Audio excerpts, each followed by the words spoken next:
right. Hey, we are live. It is the SquadCast here on a Tuesday night. Thank you for checking in. I'm producer Clark. I got Mad Max to my right. Max, how you doing tonight, my good man? Fantastic, my friend. I tell you what, it's a very nostalgic night. People can maybe tell from the set here. The Ducks are returning to their mighty roots tonight. The debut of their reverse retro jerseys. I'll get my hat flipped around.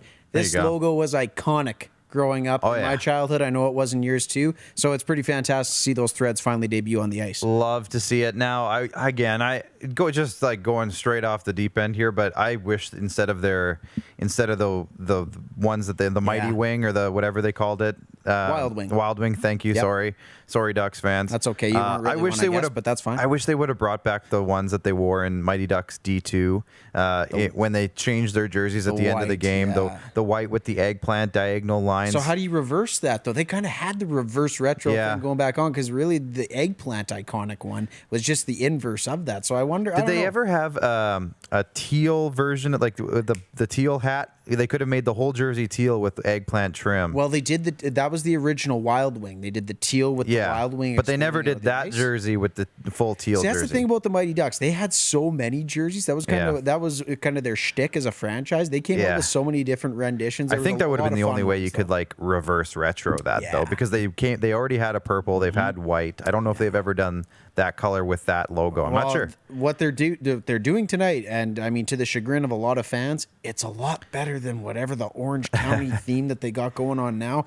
And my buddy Brad Sanko will agree with me. They are one of the worst jersey sets in the entire league. Yeah. So I don't know, anything that has to do with Mighty, anything with teal, the jade, the eggplant, I'm all for it. And as you can see with that iconic lid we've got displayed on our desk right there, it's like I said, it's nostalgia time today. All the pictures of Paul and Timu. It's fantastic. Can't be mad at it. No. Thanks for everybody for tuning in. You are the squad. You are the finalists. And this is the SquadCast presented by Rockstar Supply Chain Solutions. Our good friends Roxanne and Darnell over there are doing a great job. Make sure you give them a call if you need any help figuring out what you need for your business and how to get it and how to streamline everything. They make it easy for you and save you the headache. So make sure if you have a business, you check out Roxanne and Darnell today at Rockstar Supply Chains. Rockstar.com, I believe, is their website. You can check them out there, and they'll hook you up. As always, throughout the night, ask us anything. You can ask us anything throughout the night, and we will try to get to it. A big shout out right now to Janelle Barkman, who just sent us some Facebook stars, Max. Massive shout out. Janelle Barkman's one of the big fans that we've had. Thank you very much, Janelle. I love the support. And the Facebook stars, they're still new to me. I'm still figuring them out, but hey, I love getting them. And if you do send in Facebook stars at all throughout the night, we will give you a big shout out. We'll take time out of the show to give you a shout out. So Absolutely. How about that? With that in mind, Max, how about you break down today's show? I can give it a go, my good sir. Sure. Alrighty, we're shipping up to Boston for episode 24. Sorry, Jamie, I know you're in there saying about the ugly Bruins jersey, but hey, like I said, this is a Saskatchewan Junior Hockey League's Bruins jersey. It's not Boston, but Zig Fracassi, who's our guest, who Max is about to tell us, he is a Boston Bruins fan, so I had to put something Bruins related. This is Saskatchewan Junior Hockey League Estevan Bruins jersey. Clark coming out as his summer persona as the Panda and Panda, as it were. So, as we pander on here. But yes, we're shipping up to Boston for episode 24 to talk Titletown, USA, as all Coach Bill has done in the last 2 days in free agency is score. Zig Fracassi from SiriusXM joins us to talk shop. Are the Bruins in the market for a top 4 defenseman? Will LeBron look at tearing down Fenway? So many questions to answer until the next piece of news drops. Woo. Thanks for tuning in. Sit back. Get comfy. Hey, Clark, are the Leafs ever going to win again? You seem kind of grumpy. Yeah, well, I don't think the Leafs, I don't think Clark on the Leafs ended up winning the vote today. I'm just checking now. It wouldn't be the first time they haven't won Just to double check. So we'll talk about the Leafs a little later on in the show, Max, but I don't want to start off on that kind of foot off the top of the show. You are flustered right now, I can tell. It might wreck the rest of the entire show. Okay. One thing I would like to get in, ESPN won the vote, but we'll get to that later. Fantastic. One thing I would like to get in before we really dive into the actual show tonight is our condolences are going out to a lot of people in Russia today as a junior hockey player, 19-year-old Timur Feyzudinov just passed away this morning after getting a puck to the head. It didn't seem like a whole lot, but he was struggling with a few things and lost his life today, and that's just incredibly sad. And we've been, Max, on behalf of you, we've been thinking about a lot of things today, and our hearts go out to everybody involved. It's a terrible situation. You never want to see it happen, and hopefully we don't see it again. And just a tough day. Yeah, absolutely. A very routine hockey play, and unfortunately, it cost a young man his life. So our condolences are definitely passed along to him, his family, everyone on his team, and among everyone else that interacted with him. Evgeny Malkin has a fantastic tribute tonight to the young man. If you're watching the Pittsburgh Penguins game, he has his number 77 adorned on his helmet. Yep. And again, it's just an incredibly sad situation. Like you said, we don't want to drag it down too much, but at the end of the day, our condolences go out to him. Definitely. So we're going to get the show started here with the top of the order, brought to you by Flame Tech Combustion Services. So we got some topics here to talk about, Max, and it's a hard segue, but we're going into it. We're going to give it a go. I just see a couple of comments. I want to say hello to a few people before we get going too far. John O'Flynn says, lads, how are you celebrating St. Patrick's Day? Inquiring minds need to know. Can you overcome the green screen behind ye? He asked us that on the Rod Peterson show this morning too, John. I don't know. We don't even. What day is it? Is it St. Thursday Patty's or Friday? Oh, I don't this know. week. I think it's this week, but I don't know if we have too many March plans. 17th. Oh, it's tomorrow? That's tomorrow? Yeah, it's the 16th, so it's tomorrow. Okay, well, tomorrow we don't have anything planned or scheduled, so I guess we'll be talking about it on Friday during my check-in. I guess so. I'm going to be doing some WHL stuff later in the week as well. Just heads up for everybody. Good so stuff. the Friday check-in again might look a little different than it has in the past, but that's going to be fine. Love the behind-the-scenes work that you're doing, by the way. I have to say that. That's awesome. That gives everybody a really cool glimpse of a really cool and different and new type of venture that's going on. Yeah. It's something that not a lot of people will ever get to experience. So keep on it. It's good stuff. I'll see if I can do a little bit more on Friday as well, because I will be there Friday night for a game, so we'll try that again. Shout out to Jamie Anstey, who's checking in. He was so upset that the timing changed for him, so sorry about that, Jamie. Nothing we can really do about that. I don't have access to the rest of the comments, so from there, we're going to just skip on. But LeBron, speaking of skipping on with LeBron, that's a good segue. LeBron James comes out, and it's not him specifically. He's a very small percentage in all of this, but the report came out today that a group including LeBron James and A-Rod, Alex Rodriguez. Yeah, we're going to start that rumor. We're going to run with it. Purchased the Boston Red Sox. I don't know, is it from Fenway Sports Well, it's a minority stake. It's a minority ownership stake. We definitely have to put that in there. It's just interesting. LeBron, he's well known as a Yankees fan. He always comes out in Yankees hats. Had a couple of good run-ins with the Celtics in his days with the Heat as well on the way to some championships. And he comes out and buys the Red Sox. And we're going to talk to Zig Fracassi about that a little later on, just in terms of, does that have an impact? What does that change? Does it change anything? I don't really even know, really. But what does it mean for Boston? What does it mean for the Red Sox? Tell you what it means for LeBron, just like John alluded to on our green screen. Get a little cash, a little green. It means a little green for LeBron. A little green for LeBron. Yeah. I can see that happening. See, look, he's all smiles because of all the money he's going to be making from Space Jam 2 and the Boston Red Sox. Yeah. He's pumped. He's doing okay. He's buying everything. Next on the docket, if you will, Scotiabank Arena. This is interesting. So Breakfast Television in Toronto tweets out this morning that Scotiabank Arena has been given approval to start the process to bring fans back into the building. Sid Seixeiro just can't quit sports, hey? They deleted the tweet. Oh. And I don't know why, but it's still out fired there. Immediately after? Okay. Sid's fine. It's still out there. Just for whatever reason, the tweet that I retweeted this morning from Breakfast Television in Toronto, they deleted it. So I don't know if they worded something wrong or what. But it was in the old tweet deck. Oh, we weren't supposed to say this for that was like a supposed month to be from next now. week. But yeah, so it's interesting. This is the start to fans returning to buildings in Canada. They are the first building in Canada to receive this declaration or this certificate of cleanliness or whatever it's called exactly. I'm not exactly sure. I do have the article. They're spraying Landmark Cinemas with. I do have the article. So, I mean, if you want me to be official, I can quickly read it. Maple Leaf Sports and Entertainment says the Scotiabank Arena. It was Maple Leafs. That's all you want. Sure. To read. Says the arena in Toronto is the first Canadian sports and entertainment venue to receive the Health and Safety Rating, WELL. I don't know if that stands for something. The international third-party designation is awarded to venues after proving they can prioritize the health and safety of their staff and visitors. So that's great. I think that that's a great step towards what we are all hoping for is a step back to normalcy. 100%. We can go back to rinks and arenas for events and sporting events and games and everything soon. So I'm hoping that is what that is, and it's not just, it doesn't mean anything. I got my tickets to the weekend in Edmonton next year, so I'm certainly hoping they got some live events and possibly an Oilers game to partake in that weekend as well. Well, there you go. No free ads, though, the weekend. How about that? Just so you know. Chad Isaac said, who has the better picks? Who had the better picks this weekend? I got to be careful how I say that. He made some picks. I think he did better than both of us, and he's pushing it right in our faces. Well, I must say, though, Chad, didn't you make 9? We only make 5. Yeah, and here's the other thing, Chad. You're picking Chad. Every game. Me and Max have to go off of who the other guy picks, so we don't get every game we would like to pick. So let's just keep it at that as well. But good for you, though, if you had a really good weekend. Jamie Anstey says Vladdy's dropping 50 pounds, and he's hitting 529 in spring training. He's going to be a beast. We'll talk about that in our Bluebird block in segment 3, following Zig Fracassi later in this segment. John O'Flynn, I did love the greenery type comments on the screen. Amazing. Jamie Anstey, a 10 p.m. start time is nothing for a dedicated fan. Thank you, Jamie. Appreciate it, Jamie. We know you love us, Jamie, and we love you back. And my dad is checking in from North Regina. I just missed it just got off. And how's the weather out there, Mr. I got to figure out. Or should I say dad?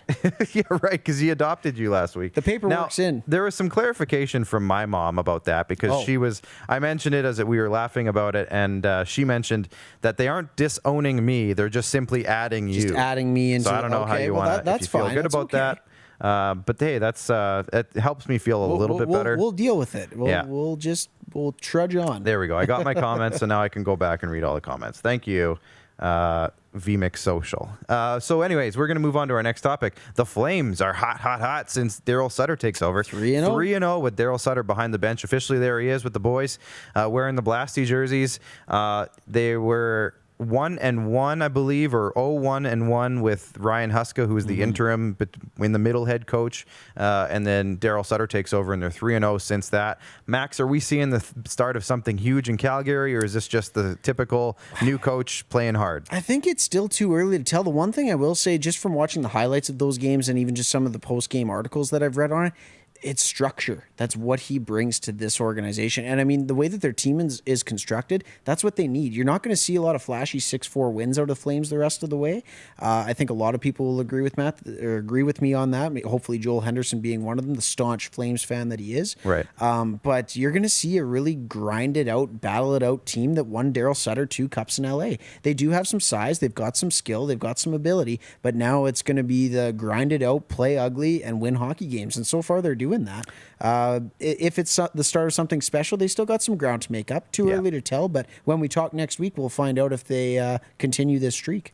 And the one thing that I've seen is a lot of tweets from reporters who are, I guess they are able to get into practice in Calgary, media and reporters. Is that Ryan Leslie and it was some of the other guys, but you'd recognize the names if you saw them. A lot of Calgary reporters. And it seems as though he's pushing the tempo in practice. He's keeping guys accountable. He's redoing drills if they're not doing it right. He's bag skating them a couple of times. Accountability, man. So maybe that hole just kind of gave him the old KITA, kick in the ass, yes, sir. That they needed. Maybe that's all it took, because we've said it on the show. I've said it. I think you've said it. We've talked to lots of people who think the Flames are a good enough team to be at least in the playoffs. They're not currently.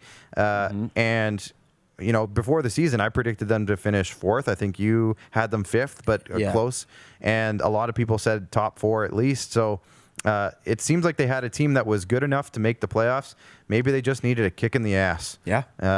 Something different. Maybe they were getting stale. And it's interesting because Jeff Ward was only there for a little while as head coach. So to think that it was getting stale seems weird, but maybe it just wasn't jiving with everybody. So you bring a whole new culture in. Clearly, it's a whole new culture. Really going back to the days like Sutter. And again, I think a lot of people can see this in his press conferences. This is one thing that I loved about him. Did you see the one after his first win where he had the notepad out and he brought his notepad out? He didn't even have time to give his full attention to the media. It was, here's the game notes. Here's what we got to break down in practice tomorrow. Yeah. I love that. I love seeing that out of an old school coach. And again, we'll see some of the tactics if it sticks, right? That's the other thing that kind of goes into this is this a long-term play? I don't know if Daryl Sutter's your coach for the next 6 years, but the next 3, 4 if he can get a little lifespan out of this current core here. Yeah. I don't know. We'll see. But yeah, they got a lot of time left to make something happen if they continue on the way that they're doing. It's fun to think about. Stick tap to the WHL Hub City. We mentioned it a second ago. It's going pretty smoothly. I know they've had a couple hiccups with the online feeds and stuff, but the games have all been taking place. Nobody's been negative or positive, I should say. Everyone's been negative, their tests. Yeah. They're staying healthy. They're staying safe. I've been in the bubble itself, in the hub, I guess you call it. It is extremely Come safe. on, Clark, let's commit to it. It's the double. It's the double. Everybody's separated. You aren't allowed downstairs. They're very locked off. The players are restricted, everything. So they're doing a great job there. Shout out to the WHL and everyone involved for making that happen. And luckily, I've mentioned it before, but I've been lucky to work a few games. Jordan's been lucky to work a few games with our overarching company, IKS, doing the in-venue and online stream production. So we have been able to get in there. Super pumped. That's it's awesome. great. It's all going really well. So great job. Tonight at 8 o'clock Mountain Time in Regina here, Connor Bedard is playing Braden Yeager, the battle of the 15-year-old phenoms. And they're being hyped up pretty good. Connor Bedard has 4 points in 2 games. Braden Yeager scores the game winner for Moose Jaw the other night. And, it's an exciting time to be a WHL fan because there are some big-name guys coming up in this league, and we're all just super pumped. We can't spend a whole lot more time on that, so maybe later in the show, if you guys want, we can talk a little bit more dub. But for now, we got to get into some NFL free agency. And Max, today was just wild in terms of what was going on the last couple of days, but today specifically, a lot of stuff has happened, and I just got word that Zig Fracassi is in. So Zig, start taking notes. You probably already have some. We're going to tap in pretty quick here, but the first one is the Patriots are going big. So if you guys can toss up some of these pictures as we roll along here. Cam Newton is back for the Patriots. A lot of people didn't see this one coming. However, what they've done is supplemented him. They gave him some weapons. Now, there was a report that they signed Kenny Golladay from the Detroit Lions. I haven't seen the official thing come out yet. Yeah, I'm not sure about that one quite yet. But I saw the report, I think, unless it was fake. But they've also gone out. They've got a ton of guys on defense they've brought in. They bring in the two best tight ends in free agency. Yeah. So that was all right. You got Hunter Henry. I wonder what that scheme's going to look like next year. Yeah, right. Hunter Henry, who's the next picture, Alan. And the other one, who was the other tight end that they brought in? That would be Mr. Jonnu Smith. Jonnu Smith, of course, from the Titans. Darren DuPont's So they're stealing guys from the division over there. Or no, wait. They're not I in the don't know. same That division. looks like a bit of a tampering conversation, doesn't it? Yeah, doesn't it look like Bill's talking to Henry here I think and that been was like, after hey, the 45-0 drubbing earlier. next season you're going to be in a different jersey, and I think I'm going to like it a little better, I think is what he's saying. So the Patriots are going big. A ton of guys on defense, like I said. They're going to be a whole new look, different team going on in New England next year. That should be exciting. The Falcons and the Rams are shuffling cap space. I know there's a couple other teams doing it too, but the Falcons reshuffled Matt Ryan's deal to open up $14 million in cap space this season. They'll probably waste it, knowing the Falcons.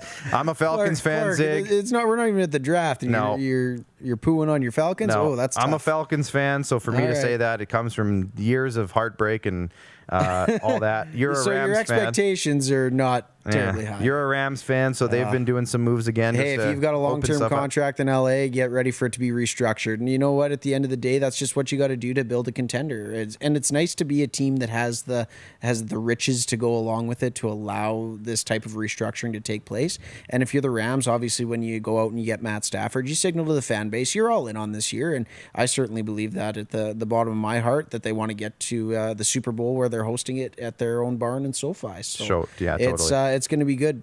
And Excited to talk to Zig about the Patriots, though. There's obviously a lot of things going on. Not to mention the return of a couple of prominent members of their defense in Dante Hightower and Patrick Chung. Right, because they opted out and they're coming back. So on top of their free agency additions, they're going to be adding a whole lot to their original defensive core that's going to allow them to definitely compete in the AFC this year. That's going to be exciting. And then 3 quarterbacks that just kind of traded places today. We got Andy Dalton going to the Bears, and you saw a report that he's going as the starter. As the starter is at least how Ian Rappaport phrased it. 1 year, $10 million deal. So what does that mean for Mitch? What does that mean for Nick? Yeah, I heard a rumor that Nick Foles was staying and Trubisky was out the door, so we'll get into that with Zig again probably in a couple of minutes here. Tyrod Taylor to the Texans. So that's a lot of tease, but... It's a lot of tease. Does that mean that they have a plan to get Watson out of town, or is he coming in as like a fail-safe for Watson? Yeah. Is this part of their building process to keep Deshaun around? It just opens flexibility, right? It's, hey, if you do have to move Deshaun, then you've got somebody who's capable. Got somebody. I mean, when you remember this, too, Justin Herbert wasn't supposed to get his start that early. Yeah. Tyrod Taylor was penciled in as the opening day starting quarterback for the Los Angeles Chargers, and he had a very unfortunate incident with a part of a member punctured of his their medical lung. staff. Yeah, if I'm Tyrod Taylor, I don't think I'm sending that guy a Christmas card every month, that's for sure. And then the last one, of course, was Ryan Fitzpatrick going to the Washington football team. There he is there. So that was interesting as well. Your favorite, the Washington football team. Yeah, well, maybe I'll like them more now that Fitzpatrick's I love the awesome Photoshop job they did with the logo. Yeah, it's not That's great. Completely separate from the rest of the picture. It's not great. Not one of the better ones, but it's the only one I could find. It's the only one you could find. So we're going with it. That's all right. But that's it. There's still lots more, and we're going to talk about it more later in the show. But that is the top of the order, brought to you by Flame Tech Combustion Services. Flame Tech strives to provide comfort for everybody in communities across Saskatchewan. They are proud to support local businesses and initiatives throughout this great province. And while the world seems to be facing one challenge after another, our focus at Flame Tech has remained the same for more than 20 years, Max. You're getting good at that ad read. It's very dramatic. It's amazing. It's great. Stuff. I love it. Good stuff. Visit flametech.ca for more information on how they can help you and your community. We got to do one quick one, and then we're going to Zig Fracassi. The Vigor fan vote was brought to you, of course, by Vigor.ca, Vigor Lifestyles. And the winner today was out of the ESPN buying the NHL TV rights. The Buccaneers are back in business. Max on the Preds. We don't get a chance, Max. We'll talk about them later. That's okay. We'll sneak it in later. And Clark on the Leafs. We both didn't get a chance to talk. We'll probably sneak that in later, too. So the ESPN buying the NHL TV rights has won that one. Now, Max, you had a little bit of information in terms of what this means. Yeah. So can you kind of break down the top 3 points out of this, and then we'll go to Zig? At the end of the day, the biggest thing is just it's signaling the achievement the NHL has had in growing the game, right? We talk about this over the last number of years, growing the game in a bunch of capacities, but this, most importantly, being the financial one. It doubles the old deal the current deal that they have with NBC. It's looking like it's going to be $400 million annually over the next 7 years with the House of Mouse and ESPN and the Disney Group. And the other thing that they left it open for was the option for the NHL to re-up on their current deal with NBC or renegotiate the terms a little bit and allow the NHL to make upwards of over $600 million a year with their U.S. TV rights deal. Couple that with the one that they have here in Canada through Rogers, and man, that means really good things for the NHL and the salary cap that needs to rebound over the next 2 to 3 seasons. Right. So that's the one thing that this is leading a lot of conversation to, because the salary cap is supposed to be flat for the next couple of years. Does this mean that they might bump it up? For sure. Sooner than they thought, because this is getting double the amount plus maybe triple the amount from the American TV deal.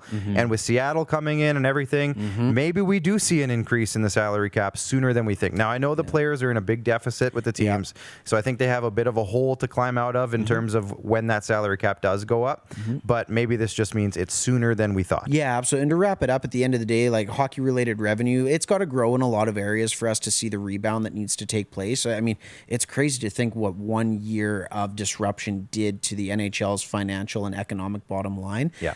But this is a sign of good things to see that it's rebounding, especially in the American cities where they're still continually trying to grow the game in a lot of markets that need a little bit of help.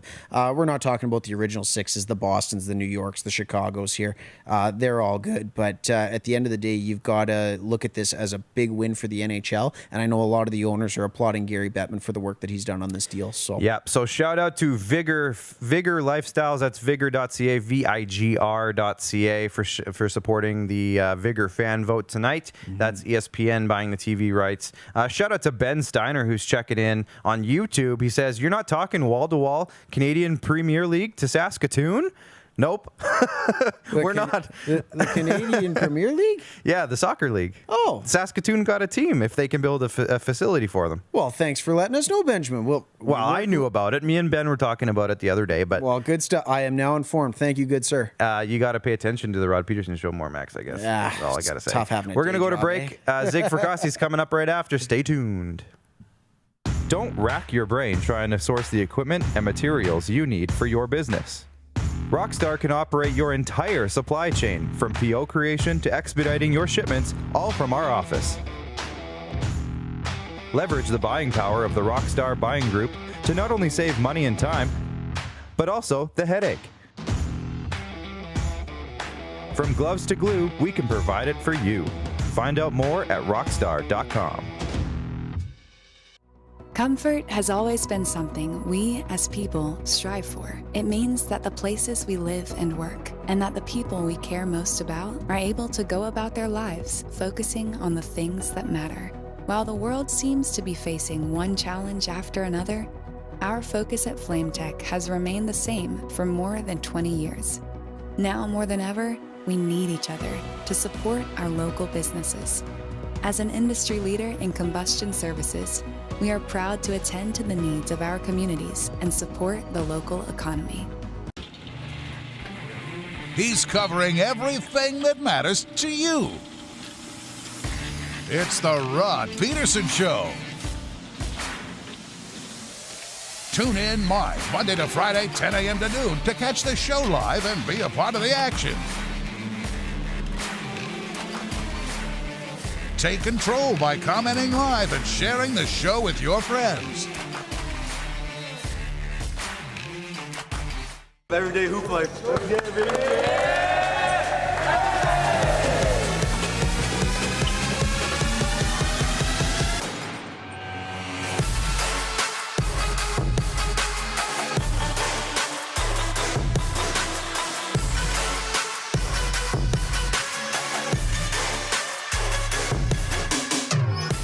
IKS Live. IKS Live. Western Canada's premier production services company. LED sign rentals. Video production. Event management. Look no further than IKS Live. Visit our website. IKS Live. Always the best seat in the house. IKS Live.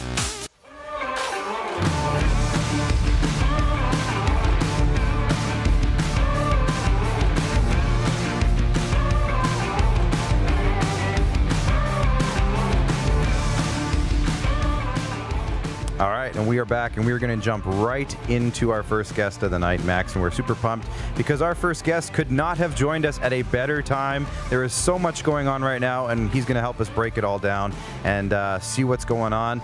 From SiriusXM NFL and NHL Radio, Max, we're bringing in Zig Fracassi. He's a big Bruins fan, too, and I know there's lots to talk about with them. They're in a game right now, and I'm a little surprised, Zig, that you took some time out of the night to join us during the game. Well, guys, thanks for having me on, and I think it's actually relaxing me and preventing me from breaking my television set. So, instant analysis, Zig, can you tell us a little bit about the Brandon Tanev hit on Jared Tenorti and what you think of it, like, immediately? It just happened a couple of minutes ago, but what do you think? Quite honestly, I didn't think it was a bad hit. I don't think Brandon Tanev is a terrible player or a dirty player by any stretch. Now, where he hit Tenorti was near the boards as Tenorti was releasing it, and it left Jared in a vulnerable position, which is where the impact of the hit looked bad. And that's where, you obviously had the 5-minute major penalty called, which, by the way, Boston couldn't cash in if the empty net was open, but don't get me started on that. But again, Tenorti is shaken up, and now they probably have to play 5 defensemen for the rest of the evening. So I did not think it was a bad hit, and I didn't think the Tenorti hit on Malkin, which I thought was hard but clean. Unfortunately, Malkin didn't return. So, it's almost like 6 degrees of separation. The guy who did the big hit kind of got hit himself, although I don't think either hit was dirty in that particular sense. Now, before we get too much farther into the NFL and NFL to start, I want to get your thoughts on this one. This one, I texted you earlier today, Zig, about this one. LeBron James and a big ownership group gets involved with the Boston Red Sox. I know you don't cover the Red Sox specifically, but just in general, what do you think about that move? Like, what does it mean? Does it mean anything for the Sox? Like, what's your early read on this? He could be their number 4 hitter the way that they're going, but probably true. In all seriousness, though, how ironic is it that a Laker is owning a part of a Boston team? Now, it'd be really something if he wound up owning part of the Celtics. But in all seriousness, here's a young man who, came up dirt poor in Akron, Ohio, became this basketball messiah, and he's kept his best friend around, this Maverick Carter, in terms of, his business finances. Guy's a billionaire easily, and I think he already has portion of the Liverpool English Premier League franchise. That little 2%, yep.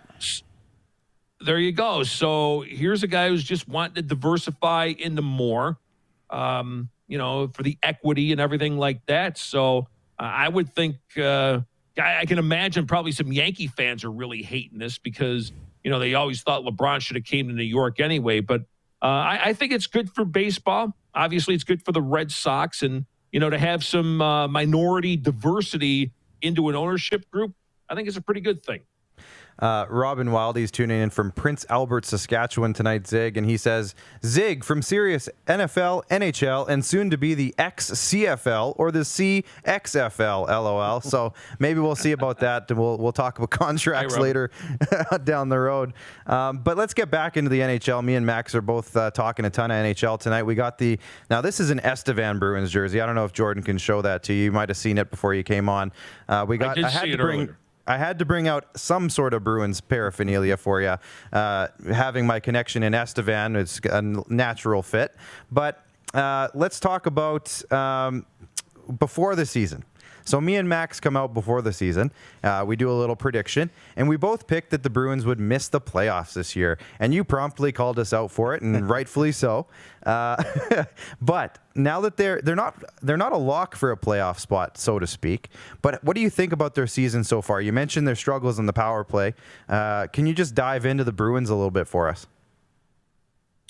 Sure. And, I would call you out even if you were right. But no, in all seriousness, you look at this division, which is a battle of, every night's a battle royal, for goodness sake. And, these of the so-called 5 good teams to really good teams, the harsh reality, guys, is one of them's going to miss. I don't think it'll be Washington. I think they're looking the best right now. I think they're up still 3-1 on the Islanders in the third. I think the Islanders are structurally solid, but they may come back to earth, especially if Anders Lee is out for quite a while. Pittsburgh's been really, really good at home, not so great on the road.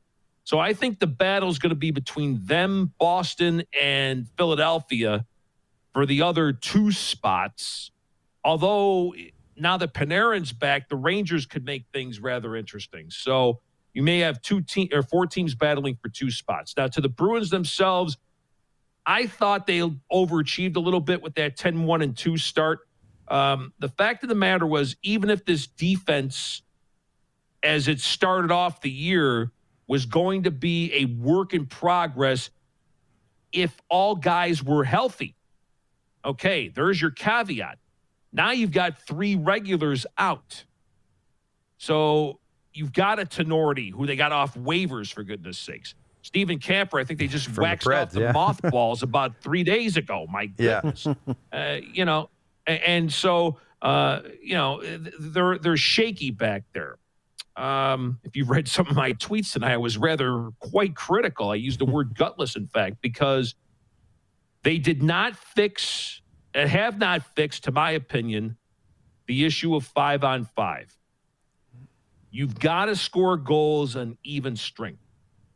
Their penalty kill is still the best, if not among the top 3 to 5. When they're clicking on the power play, I think they're 12th right now, but when they're clicking, they're easily a 3 to 5 team. So you can win some special teams games, which they've done. Rask and Halak may be the best 1-2 tandem, but now Rask is hurt. So, and by the way, Dan Vladar looks more like Darth Vader in the Nets tonight. The guy's 6'5" and basically covering everything. So not to go too much longer on the Bruins, but I think there's some issues that are going to need to be fixed going forward. I think they're going to have to commit to some more youth. I think, too, Cam Neely, Don Sweeney are going to have to help upgrade this roster, because I don't think, at least from the bottom 6 on, and you can make the argument for Krejci, too, who has not been very good, I said it earlier. I was on the Chara leaving bandwagon last year. People thought I was crazy. I also said Tom Brady was leaving New England. They thought I should have been put in a home. How did those turn out? I think Krejci's going to be the next one ultimately to leave because the declining production, and now he's becomes a free agent anyway, but he's not worth the $7 million that he was getting. So I think that's going to be the next sort of tough decision the Bruins are going to have to make. They've got some talent in their farm system, but I still think they're going to need to make a trade or two to stabilize that bottom six. And that fourth line, which has been a strength of theirs for years, it's a non-strength anymore. So I hope I got all your answers in there about the Bruins, because they've been from that 10-1-2 start, they've been under 500 for about the last 2.5 weeks. Absolutely, Zig. And you know what? You hit a lot of answers, and that gives me a couple more questions, unfortunately. Now, we talked about it earlier, Jared Tenorti being picked. It's an interview, Max. That's exactly, right? But Jared Tenorti obviously picked up off waivers from Nashville, who happened to be I don't know if you can see my hoodie now, but my beloved team that I like to smash on TV watching. And unfortunately, they have not had a good start to their season. And there's a big Swedish Redwood defenseman in Matthias Ekholm. Is he the de facto pursuit at the trade deadline for Don Sweeney? Again, put your GM hat on for us. Is he the target, or is there other areas that need to be addressed for this team to go to a Stanley Cup within this current window that they have with this core of players? I would happen to think he has to be a top target. And the reason is he's got term on his contract. It's a pretty affordable contract. You look at the fact that Nashville, and I'm with you. I think they've underachieved big time. And I think their problem is, and he's been a really good GM for a lot of years, but I think the fastball has left David Poile a little bit. Couldn't have said it better myself. I have not seen the replenishment of some of that talent that they were bringing in maybe 4 or 5 years ago. You're not seeing the Ekholms anymore being brought in, or a Philip Forsberg types. Now, that trade was a once-in-a-lifetime deal, but still, he's not bringing in those type of players anymore. So Ekholm, I think, would be a nice fit. He's still young enough. Boston does have a first-round pick. They could probably get a young defenseman out of this if you're Nashville. I'm not giving up on Jack Studnickas because I still think he's their top guy. But will Nashville go for that? Or I know some of those reports, Elliot Friedman and some of these other people have said that Poile would probably want sort of a Jake Muzzin type package. Now, I don't know if Boston or anyone else would be willing to pay that.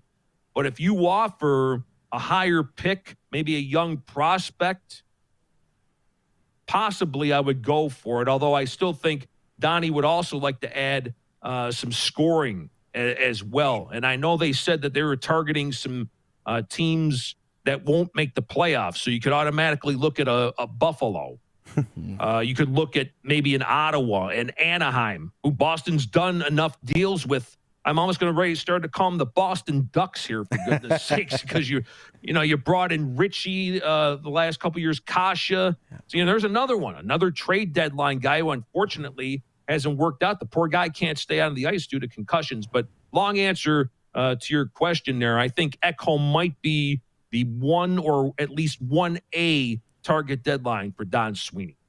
So, Zig, one interesting dynamic to this season is with everybody only playing within their divisions, a lot of people are hyper-focusing on the division that their favorite team is in. Now, I know you're kind of in the area for the East, but outside of the East, have you been following it enough to know who are your top few teams that you think are really making waves across the league right now? Oh, I'm a hockey degenerate. You kidding? I'm sure once I get done with you guys, I'm going to be flipping on more games. I drive my wife nuts because here I am watching San Jose and Anaheim, two teams nobody gives a rat's ass about. But hey, you got to do your scouting. Yeah, bunch of future Bruins in that game. Of course. There you go. I think in the North, the sizzling pick's supposed to be Toronto. But I'll tell you what, I watched them play the other night, and when they got it going, Winnipeg is awfully tough to beat. because they've got a good enough defense. Hellebuck may actually be better than Anderson. And I think their forwards are not quite Toronto-ish. But, boy, give me Scheifele, give me Wheeler any day of the week. I'll go to battle with those guys. So I'm impressed with Winnipeg. Plus, I've been a big Paul Maurice fan for 100 years. In the West, well, I'll tell you what, and I made this argument on Twitter last night. Nobody's talking up Marc-Andre Fleury for the MVP, but maybe people ought to start doing it because that guy could have pouted when Leonard was named starter before the season. There was all these rumors they're going to ship Fleury out. Well, then, obviously, Leonard gets hurt. And instead of pouting, he was the great team guy.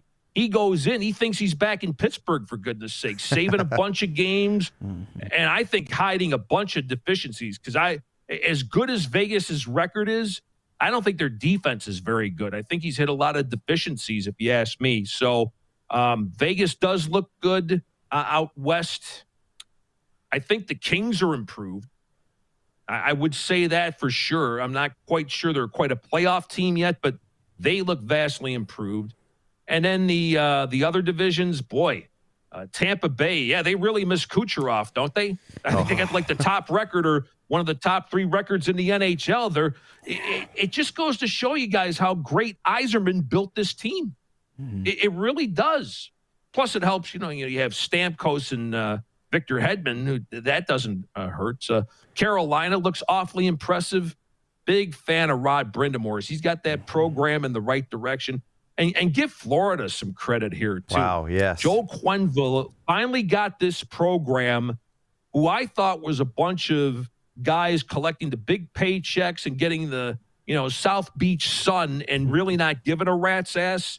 He's gotten them to play some very, very good hockey. And Bobrovsky almost, kind of looks like a goalie again. So those teams, other than the East Division, they have my eye right now. Pretty good teams, I would say. One interesting thing I just read is that Nikita Kucherov is skating again, and some teams are putting up a big stink about it because they're like, you guys put this guy on long-term injured reserve, and he wasn't supposed to be back until playoffs. It's only March, and he's already skating. Okay, we all knew what's going on there, though. So right. There might be something to keep your eye on there as well, Zig. I must say, though, too, Zig, you alluded to it earlier with the Panthers, right? It's a good thing that when you're paying a guy $10 million to be your goalie, that he kind of looks like a goalie again. That's a really good thing. But let's transition over to some football talk. I mean, obviously, in the Foxborough area, there's been more news that we can keep up with over the last 48 hours. But Wild Bill, he's seemingly gone mad here. He's spending every dime of Robert Kraft's money that he can find. And that begs the question, is Bill pissed that Tom got a ring without him, and is he out for vengeance? And it just seems so out of character for Bill to be going on this type of spending spree. So I'm just interested in your thoughts on the last 36 to 48 hours in the greater Foxborough area. Max, it's really interesting to see because the Patriots have never been a big free agent team. They really haven't. But I think there's a little bit of merit to that. But I also told people this. Large portions of last year, New England was a very, very competitive team. And they had absolutely no weapons for Cam to work with. And that's mainly, guys, the reason Tom Brady left. Because he saw that he was carrying this train way too long. So he wanted a challenge for himself. Hence, he left New England, went down to Tampa, almost recruited the Bingo Long All-Stars, for goodness sake, and he wound up winning himself a Super Bowl. So now I think they finally figured out, plus with the salary cap, there comes a point you do have to spend the money. You put off the floor maybe for a year or so, but eventually you have to spend that money. And if I did my calculations right, guys, I'm looking at nearly $300 million spent by the New England Patriots. Of course, if all these deals come to fruition in that, I mean, the additions, you guys were talking about this before I came on. Belichick's been a Hunter Henry fan, I think, since birth, literally. I mean, he's been a big fan of his for a long, long time. we had talked about Adam Kaplan and I on our weekend show on NFL radio. We thought maybe Jonnu Smith would get the bag, and now the New England Patriots forked over a lot of money there. They reacquired Trent Brown, I thought was a big part of their offensive line from recent years. That's why I think they wound up letting Cannon go down to Houston. And then the other guys, Judon, I think, is a massive upgrade because obviously Belichick has a big respect for the Ravens and their defensive concepts. I think Judon is a nice add. Godshall from Miami, Henry Anderson, a rotational guy from the Jets. And, you know, they also added a couple of receivers too with Bourne and also the kid Aguilar. So right, a lot of money spent. So now you've got some weapons for Cam to work with. And like I mentioned, they were competitive in an awful lot of games last year. You know, you wonder sometimes, like that game in Buffalo. New England was driving easily for a field goal, if not the game-winning score. Cam coughs up the ball, the Bills win the game. I'm not going to say they go on to win 10 or 11 games, but it does give you pause. So, and now you've got Chung and Hightower coming back from the opt-outs. Then you add Judon and some of the other pieces, like I just mentioned, to the offense. I'm not sure that quite takes them over, but with the draft and their acumen with Belichick and the coaching, it wouldn't shock me if New England's back in the playoff mix in 2021. So that brings me nicely to my next question because we're going now a little bit farther. What is it? West, north? Where is it? I'm not sure. Let's go in further one direction. One direction. Where are we going? And then I could tell you. The Buffalo Bills. Where's the Buffalo Bills from New England? It's west, right? Okay, that would be on the I-90 going west, so about 7 hours. All right, so I'm close. I was close. Yeah, pretty much west. Good stuff, Clark. Yes. So geography passed for that. I've never been there. So let's talk about the Bills for a sec. They come out like wildfire last year, finally get their first division title in so long. And now the Patriots are nipping at their heels again, it feels like, with all these additions. So what do you think the Bills are feeling like right now? And how is Bills Mafia feeling going into next season as it sits? Well, I still think they're the favorite to win. And I think they've really done a good job already, talking about Sean McDermott and Brandon Beane, retaining their own guys. I mean, Darrell Williams was a guy they saved from obscurity from Carolina. He's really come on, so they re-sign him. There was a lot of people, including myself, that thought Milano, the star linebacker, was going to go elsewhere, but he's staying. So that's a big one. Feliciano, for the offensive line, he's staying. And I understand tonight, looks like they're going to give some help for Josh Allen and one Emmanuel Sanders. Right. So that's a nice little pass catcher to help him out. So they're a team that I don't think needs a whole lot at this point. But what you fear, though, is now they are going to be among the hunted, the favorite. How do they respond if they're truly that Super Bowl team? And is Josh Allen going to take that next step up to where he is literally the replacement for Jim Kelly, which they haven't had in over 25 years? So there's a lot of, I still think, balls up in the air in terms of the Buffalo Bills. And another thing, too, is, and this gets me off onto another tangent about paying these quarterbacks entirely too much. Will there be a cutoff point? I don't know if it's going to be with Buffalo, where a guy like Josh Allen would say, all right, do I need to make $45 million? Or can I live comfortably on, say, maybe $30, $31, $32 million, but leave a little bit of that room so we can have other guys so we can stay competitive for the next 5 years. So that's going to be something, too, because you're still paying him on his rookie deal. And this is where these teams, guys, get into a lot of trouble. Well, we got to pay the quarterback.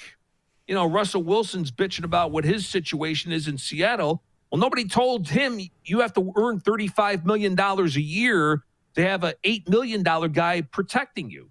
See, these guys, it kills me. They claim they want to win, but the ego gets in the way in terms of the paycheck. At some point, and this is another thing we've discussed on our show, does the quarterback position, like Alex Marvez likes to word this, become fungible? In other words, you get a guy, a rookie, and maybe play him 2 or 3 years. If the system's kept the same, do you replace him so you don't have to pay the $40 million a year or going rate for that particular position?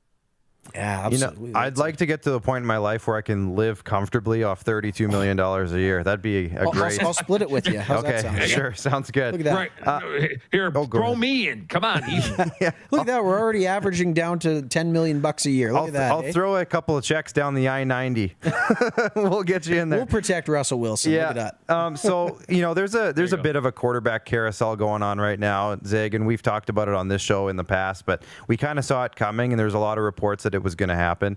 But we see Andy Dalton switching teams, signing with the Bears. Tyrod Taylor's heading down to Houston. Cam Newton's staying, but nobody thought a lot of people thought he was going to go somewhere. Carson Wentz is gone. Jared Goff and Matt Stafford switched spots. So you mentioned Russell Wilson a second ago. We haven't talked about Deshaun Watson.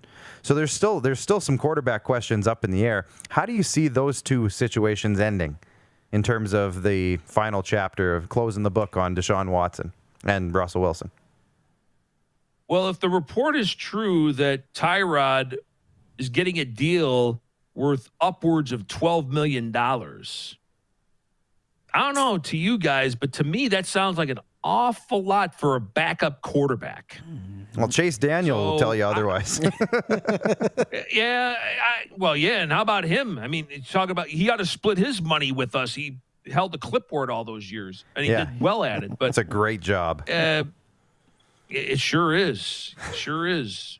Hey, I can think of other ways to earn money, believe me. But in all seriousness, it does make you wonder what really is going on. By the way, I think the Texans have actually had a fairly good in terms of off-season themselves, believe it or not. They've made some rather prudent moves, to be quite honest with you. They add Ingram, who I still think has a little bit of gas left in the tank. They trade for Cannon, who's a serviceable tackle. They add Britt. They traded for Shaq Lawson, added Malik Collins. Terrence Mitchell's a decent enough corner. They bring back Hargraves. So not unspectacular, but steady moves. Now, are those going to be enough to keep Deshaun Watson around? Only time will tell on that. So, Caserio is coming into, I think, a pretty tough situation down there in Houston, because it seems like the culture is really, really out of whack. And, you just wonder, how much influence this Easterby guy who Caserio worked with in New England, how much he has. You hear rumors about them being a God squad, if you will. Just a lot of, negativity. Then Watt wants his reliefs. He winds up, getting moved on to Arizona. Deshaun Watts out and all this. Yet the other part of me says, hey, you signed that contract extension before, before the season started, and after the DeAndre Hopkins trade, now you want out. So I don't know how this is going to ultimately turn out. If I'm Caserio, I have got to have my socks knocked off totally if I want to trade Deshaun Watson.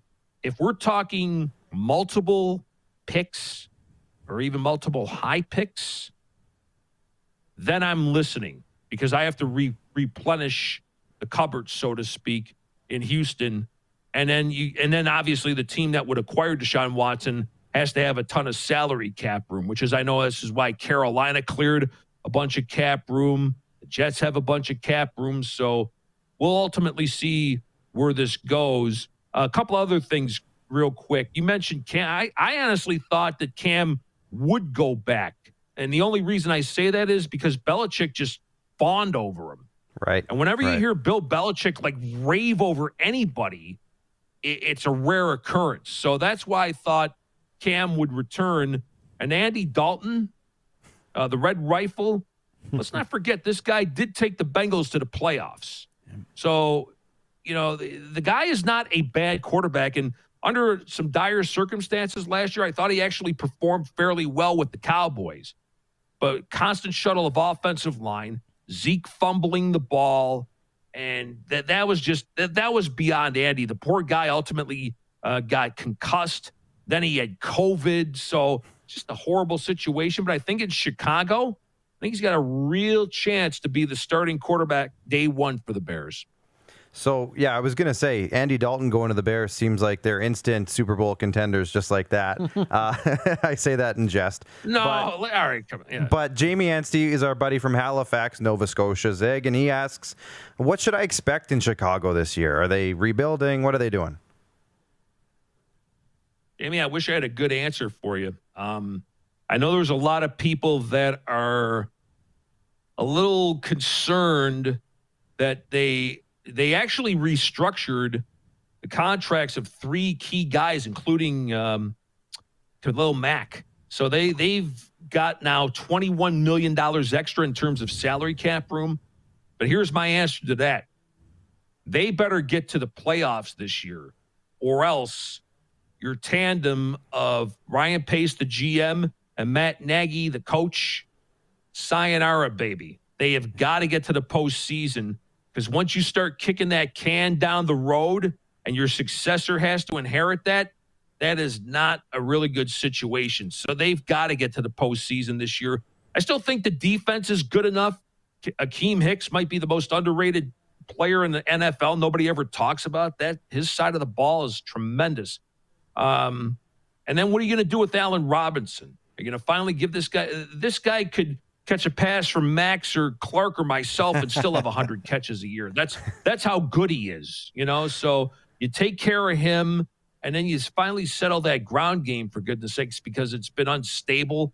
If they're able to do all that, then I think the Bears can maybe be a legit wild card team and not the one that backed in last year because of some losses at the end of the season. I mean, I hate when a team backs in, but that's how it happened. Yeah. You know, with a guy like that, maybe I'm on my way to a $32 million contract. You just need me a couple Allen Robinsons and we're good to go. Yeah, I think you might need a little more than that. I might need a little bit more. Anyways, no, Zig, I think... Chad Isaac's pointing out just really quick. Akeem Hicks, University of Regina graduate. Regina product, yeah, absolutely. Right here in Regina. Indeed. Absolutely. It's always Max, fun when they do the pre-games and University of Regina. University of Regina. Where's that? So, anyways, quite funny. But I wanted to touch on Cam for just one more second, Zig. And it's funny, the way I analyze it, and forgive me if you've talked about this on your programming before, but I think it could be safe to agree with me on this. How do you follow Tom Brady and meet the expectations of a fan base? Seriously. I think he was certainly just a victim of an impossible act to follow. And I'm really interested to see, again, like you said, with Bill Belichick and the way that he raves about him, another year under the Patriot way, who knows what he's capable of. And I really like the weapons that they've added for him, again, playing to his strengths, so to speak. But again, just what do you think about that as a whole in terms of the act that he had to follow and Tom Brady? And were the expectations completely unrealistic from day one in Foxborough?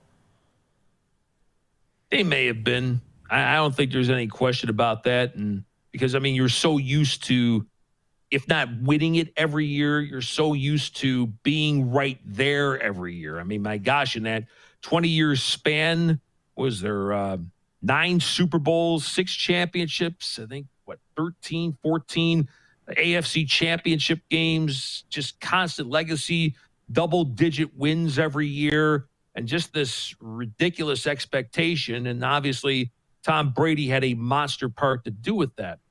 So I think maybe the expectations were high, but I also think people saw how the previous season ended. And if you're a savvy type person, you may be thinking, you know what?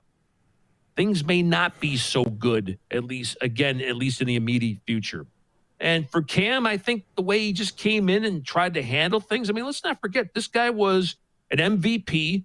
He took a team to a Super Bowl, so he's got and it was the number 1 overall pick, Heisman Trophy winner. So he's kind of dealt with his own expectations through the years. But I just think the way Cam dealt with it was being Cam, you know, wearing the fedoras and the awesome suits and then giving everybody a moniker. So, and I think he had something to prove too, because obviously, the last few years haven't been kind to him with the shoulder and the foot injuries and just the constant beating he took down in Carolina. So I think he was in a no-win situation. You know, Edelman was lost during the year. He had no tight ends of consequence. So he didn't exactly have the greatest amount of weapons. And he ran the ball maybe, I thought, a little more than he actually should have. So I think in the final analysis, you give him some more weapons, which they've done here. Another year in the system. And, the contract, I think it's a base of $4 or $5 million. And then if he gets to all these incentives, it ultimately gets to $14 million. I think it's just another of these deals where he has to prove himself. And the more success he has, the more the team has, the better that contract is. So I think it's maybe a win-win situation, but I think we may have seen the best of Cam Newton a few years ago. But if there's still a decent Cam Newton, and with the weapons he has, maybe New England can still be a force in the AFC. Fantastic. And obviously 3 days into a very, very busy offseason. Let's fast forward to April 29th. What is Bill Belichick, if he doesn't move down in the first round, as we have grown accustomed to seeing, what's your mock draft, Zig? What does he do at number 15? I don't know. Maybe I'll let the dog pick make the pick. Yeah, he's doing a pretty good job in free agency. He's actually done a hell of a job. There's a lot of dog biscuits he's handling out. Absolutely. Gosh, I haven't really looked ahead that much to the draft, but I would still think if they didn't get everybody they're looking for, maybe a receiver out there. Now, obviously, the kid from Alabama, I don't think is going to last that long, but if they could try to trade up and get a real game breaker like him, that might be a possibility. But here's another thing, guys, with Belichick. As wonderful as he is with the X's and O's, his drafts have not been very good. No. And all you need to do is just go through the years, especially with the wide receivers. I don't think you can name any of them through a police lineup. I mean, that's how bad they are. I mean, their drafts have not been very good, which is why I think somebody else should be at least have a fresher set of eyes and a fresher set of perspective, because their drafts have not been very good the last few years. But if it's me, I'm still looking possibly at a receiver, or if obviously they move on from Stephon Gilmore, possibly a corner.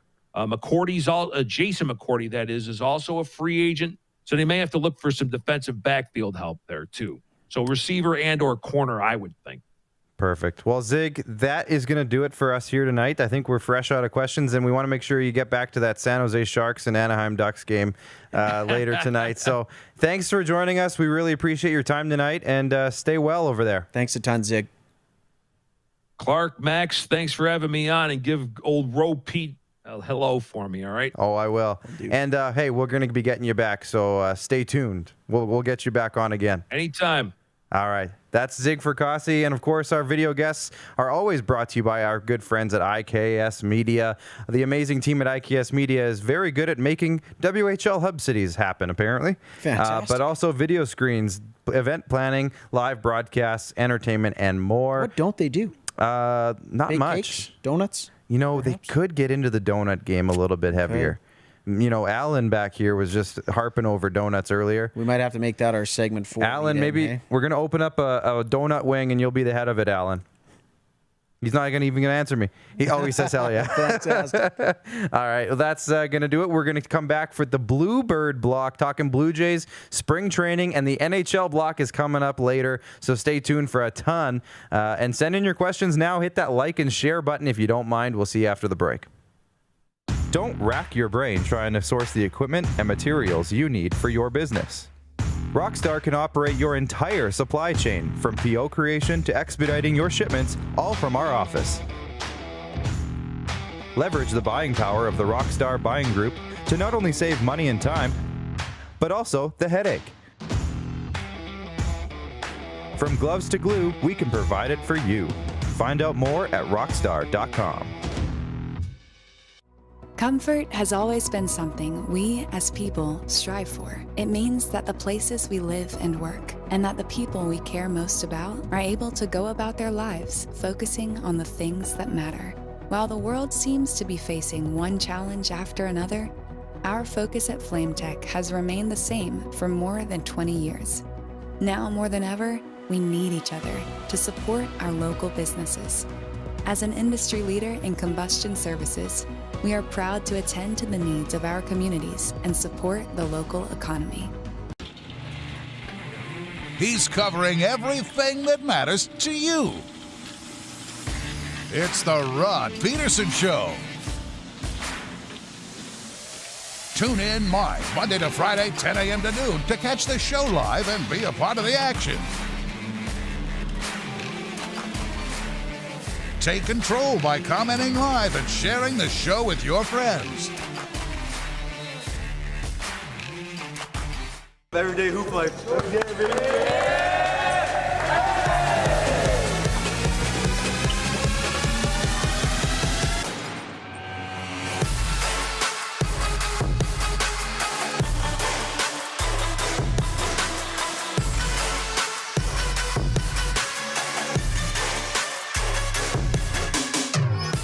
IKS Live. IKS Live. Western Canada's premier production services company. LED sign rentals. Video production. Event management. Look no further than IKS Live. Visit our website. IKS Live. Always the best seat in the house. IKS Live.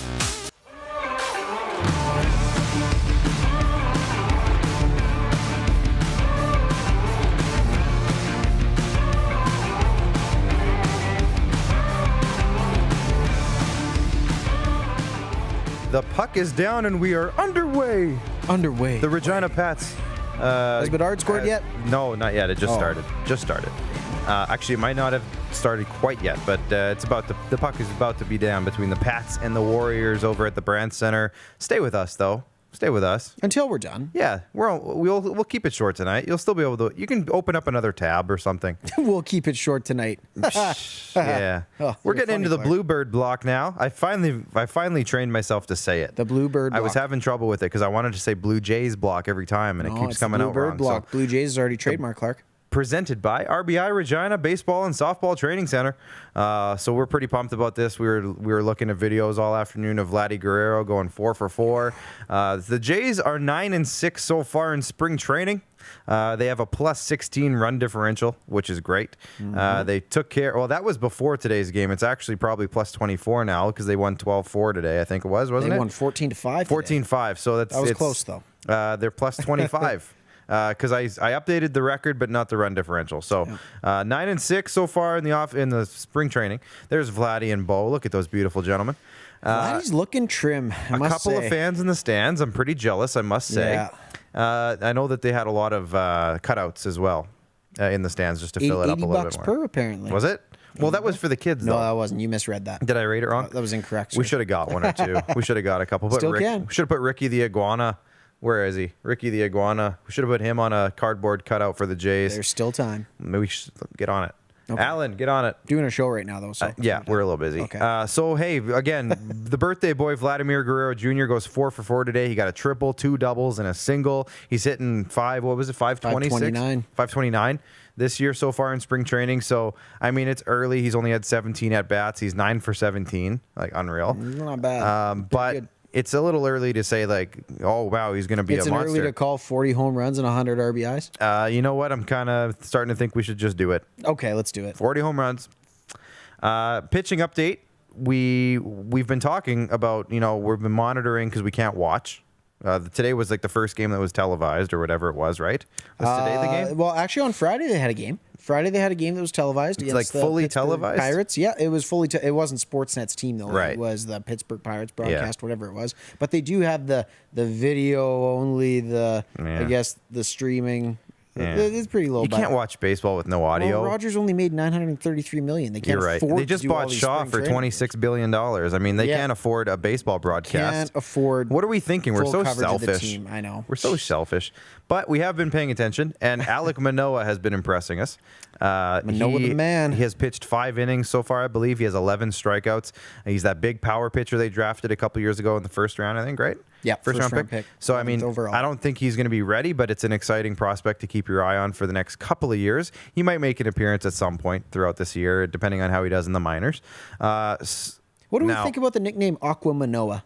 Aqua Manoa. Aqua Manoa, It rolls off the tongue. It does roll off the tongue. I don't know. Does he look like Aquaman? He's got that, what's his name that plays him? Mike? Jason Momoa. Jason Momoa, exactly. Is Aquaman. He kind of has that look to him. Yeah. So let's cut this. Alec. He's bigger, though. If you're listening, Aqua Manoa. That's your nickname. Meme it. We're making a meme. We're making a meme. All right. And now, SWR, Woods Richardson. Sean? I'm still getting used to Simeon. Thank you. I don't know why I said Sean. Come on, it's Marcus Semien and Simeon Wood. How do you mix this up? Yeah, well, I won't forget it ever again. I'll tell you that for free. But he's been looking good as well in limited appearances so far. But we looked at the pitchers so far. They've played 15 games. Like 52 pitchers have pitched. Yes, so it's hard to keep track of. It's hard to keep track. Mariano's even gotten an inning. Yeah, he's got 4 innings. He's got 4 innings. It's hard to keep track of who's pitched, especially when you can't watch the games. However, we mentioned Hyunjin Ryu came in and took care of business. He handled business the other day. 4 scoreless innings, I think it was. So he's looking good. They could have announced him last year already as this year's opening day starter. He's ready to roll. Robbie Ray has pitched well in 3 starts. I think he's got 8 innings. So, I mean, he's pitching 2-3 innings a day, but he's looking good. Tanner Rourke is looking decent. He's putting up decent numbers. So the starting pitching staff is kind of starting to shake its way down as we go. It seems like we're going to be looking at, we talked about this before the show, and feel free to correct me, but we're looking at a rotation probably for opening day of Ryu, Robbie Ray, Tanner Rourke, Ross Stripling, and Steven Matz. Yes. Are probably your 5. That's just who's kind of started games. A couple of the younger guys have started games, but I don't know if you throw them in right away. Yeah, but they need some time. Yeah, absolutely. We talked about it, right? Like Anthony Kay, and again, alluding to it are the super prospects, the A prospects, the ones that are at the top of the system. Alec Manoa, SWR, Simeon Woods Richardson. They're just not ready quite yet. They need some seasoning at the higher minor league levels. You have to establish consistency. It's great to have an awesome spring training when you're 20 years old. I believe Manoa's a little earlier than that, 22, 23. He's early in that. But at the same time, you do need a little bit more seasoning before these guys are ready to take the bump, I do believe. It'll be interesting, though. Hey, maybe one of them, or if not both, get a September call-up. I'd love that. Maybe they shock the world, and maybe all of a sudden we're looking at an expanded roster with them being carried on it. I don't know. But when it comes to the Jays rotation, you got to look at the guys like Anthony Kay. I still am on the Ryan Borucki deserves a chance to start. He hasn't started a game yet, though. But he does. I think they need to give him a little bit of a longer look. I wouldn't hate it. He had a flash a couple years ago. He did have a flash, and then injuries got in the way, and there's a lot of different things that you could look at in terms of evaluating those guys. But when you look at this rotation and you look at this lineup, they only have to pitch okay. Yeah. They only have to give up 4 runs a game, and they're going to win 7, 8, or 9, 10 ball games. And that brings up what Mike Ramage is saying. You can throw that comment up for us, Alan. I love the Jays lineup of position players and bats. However, the starting pitchers have me nervous, especially with Nate Pearson constantly injured. Yeah. Exactly. And we've been harping on how they should use Nate Pearson for literally since we started the show. Yep. One of our first things was that I said Nate Pearson should be the closer for a season. I just don't think. Are you still on that train? I'm starting to get him back into it now that he's hurt again. Now that he's hurt? I just feel like every time he tries to go, he's getting hurt. And it's reminding me, now Steven Strasburg had a great career. Yes. But it's reminding me of Steven Strasburg. He almost ended his career really early because they started pitching him a ton early on. And I just feel like they need to give him a season with some light loads and then work his way up, because so far it's not working the way they're doing it. But we talk about the lineup. It's starting to take shape. Today versus the Phillies, they've pretty much put out their opening day lineup. It looks good. The order might not be exactly the same, but it was Springer, Semien, Bichette. I think Teoscar hit 4. Vladdy, Gurriel, I think, and then I think it was Grichuk. Yeah. And then Danny at 9, Jansen. Who am I missing? I was only at 7. I think I'm at 8. Who am I missing? Danny Jansen at 9. Because you had I'm missing 8. Gurriel. I said Gurriel at 6. Wait, who did I miss? You missed somebody. Vladdy at Teoscar at 4, Vladdy at 5, Gurriel at 6. You're not going to be able to sleep unless you get this, are you? Kevin Biggio. Yeah. Was he hitting 7 or was he higher up? Anyways, it doesn't matter. It's good. They won 14-5. That's all you need to know. The lineup did what it was supposed to do. They were crushing. And so, yes, the lineup's starting to take shape, and it's kind of the lineup we predicted a couple of weeks ago when I put out that, well, it was about a month ago now, but we put out the graphic of right after they signed Marcus Semien. He was hitting 2 today, so I like that. It puts a lot of power at the top, and man, there's going to be some days, honestly, and you say this, it's the likelihood is low, but there are going to be a couple of games probably this year where you're seeing back-to-back home runs to lead off a game. It's a ridiculous lineup. It's not making me mad. Springer's got power, or he's going to get on base. Semyon's got all sorts of power. There was a couple years ago, he was hitting like 229 with like 35 home runs. Like, yeah, he's a boomer bust, but he figured it out, leveled it out, and then he was almost an MVP. Just wait if they could get to Rogers Center, a pretty hitter-friendly ballpark, if they can get there. Well, that goes back to our discussion earlier about Scotiabank Arena. I know it's down the street from Rogers, but international travel and border openings, that's maybe not quite on the horizon yet, but we'll see. Robin Wildy has 2 questions. I'm going to get to can we bring back Muni Kawasaki, please, the team morale coach? I don't think he'd be very valuable at this point. I love the guy. I like him in that role, though. If we are going to bring him back, the team morale bring him as a coach. Bring him back. He can just goof around. Absolutely. I love it. Robin's been asking this. I think, Robin, you've asked this a couple of times, and we've always forgotten to get to it. But what are your thoughts on the Dallas Stars reverse retros? I know this is our baseball topic. We'll talk about that next segment. Yeah. We'll put it in next segment for you, Robin. Save it for a couple minutes. Last couple things, impressing youth. Again, Max, I have the stats up here. We were kind of talking about it a little bit earlier. Mm-hmm. Is there anybody that's really standing out for you in terms of numbers or what you've heard about them? Captain Kirk. Alejandro. I'm very excited for Alejandro Kirk and what he could potentially provide this ball club. Maybe he's not there on the defensive side of the ball yet, and as a catcher, that's arguably more important than whatever you put out offensively. But he's hitting 500 and limited at bats. He proved in his very, very short tryout last season. I feel bad saying it's a tryout. His short audition. Let's go with that. It was an audition. His short audition last year. He impressed a lot of people for a ton of reasons, with his play, with his stature, with everything about the young man. So I'm really excited to see what he can provide as the backup catcher at the start of the year. But I do have a bold prediction that if Danny Jansen can at least hit his weight, we're going to be looking at Alejandro Kirk as possibly the starting catcher of this team a lot sooner than later. If Alejandro Kirk hits his weight, that's an improvement. That's an improvement. What did you say he was? 253? 265 is what he's listed at. And he's 5'8". That's a good career for a catcher right there. And you know what? We're not going to knock him because he did work quite hard on this in the offseason. He is slimming down and trimming down as well. Okay. In hopes of being an everyday catcher for the Toronto Blue Jays. So I'm excited to see his development. And it's almost Captain Kirk time in Toronto, ladies and gentlemen. My young guy who's impressing me is Logan Warmoth. Yeah. He looked so good in that. I think it was the first game of spring training. He's only had 10 at-bats, but he's a guy that was a first-round pick back in 17 as a shortstop. He's listed as a left fielder, so he's got durability. He can play other places. Yeah, versatility. Versatility. Oh, he can be durable too if you want. Durable, versatile, all the ills. Yeah. So he's a guy.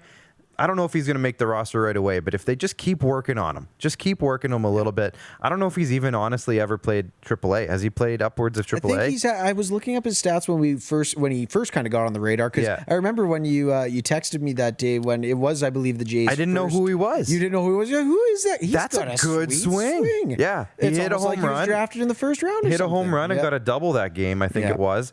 And man, his swing looked good. So I'm like, who is this guy? Max is like, hey, it's Warmoth. Remember him? I was like, oh wow. Okay, so I'm having my eye out for Logan Warmoth.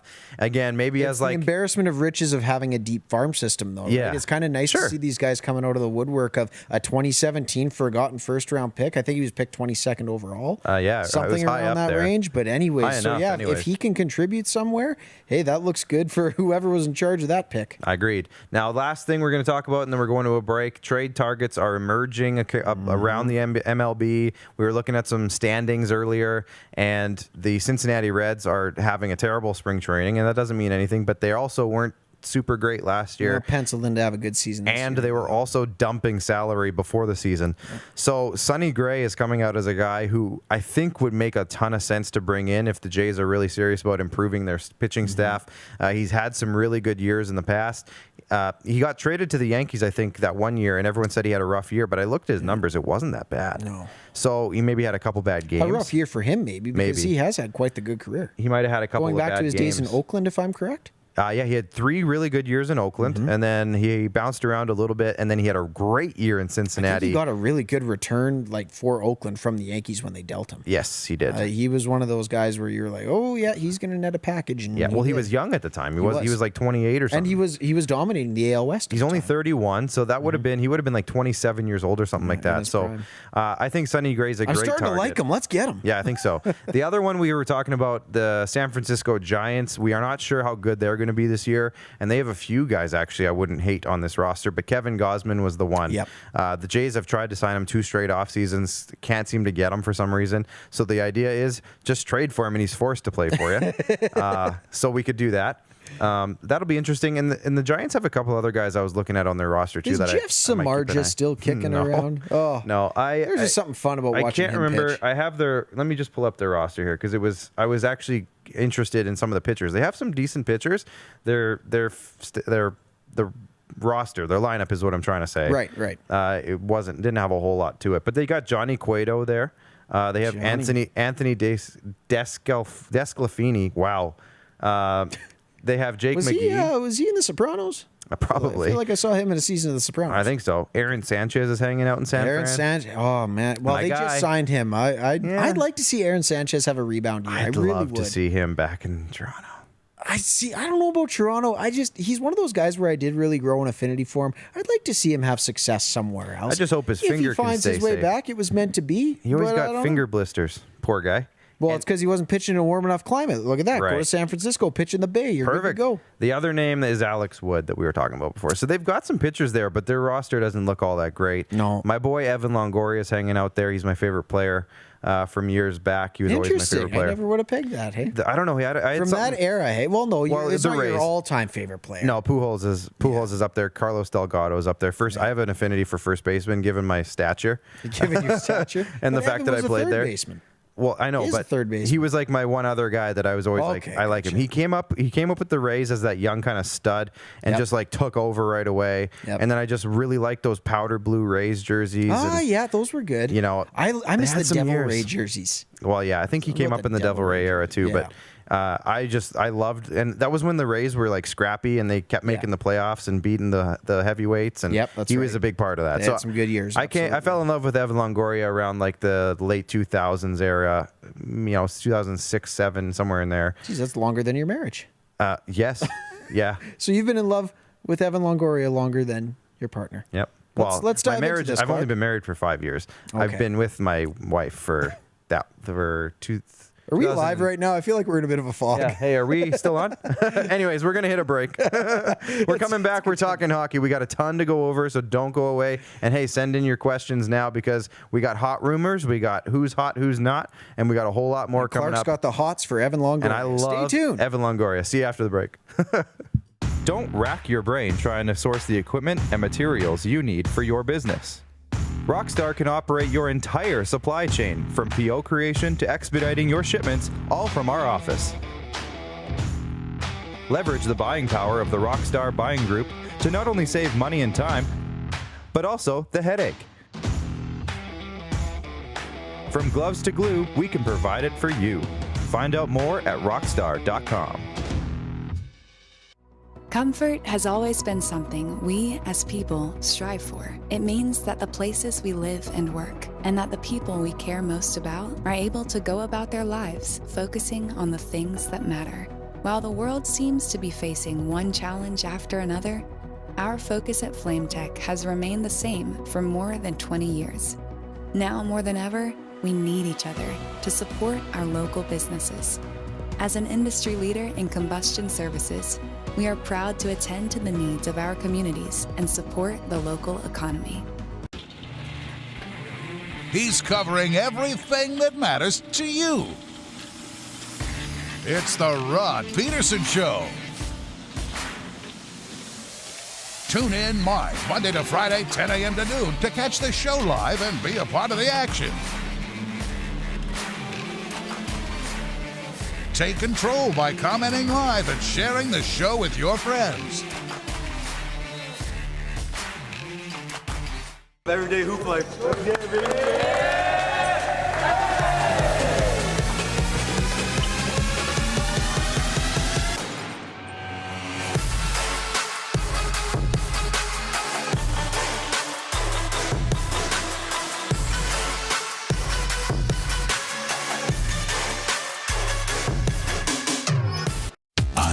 IKS Live. IKS Live. Western Canada's premier production services company. LED sign rentals. Video production. Event management.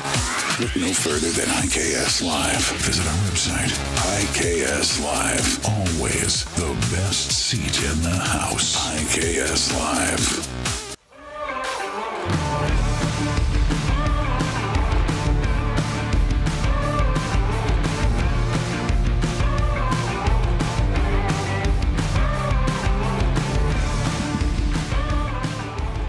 All right, we're back. We are getting into hockey talk right away. We got a lot to talk about. We were just reminiscing about some baseball games. Remember live sporting events?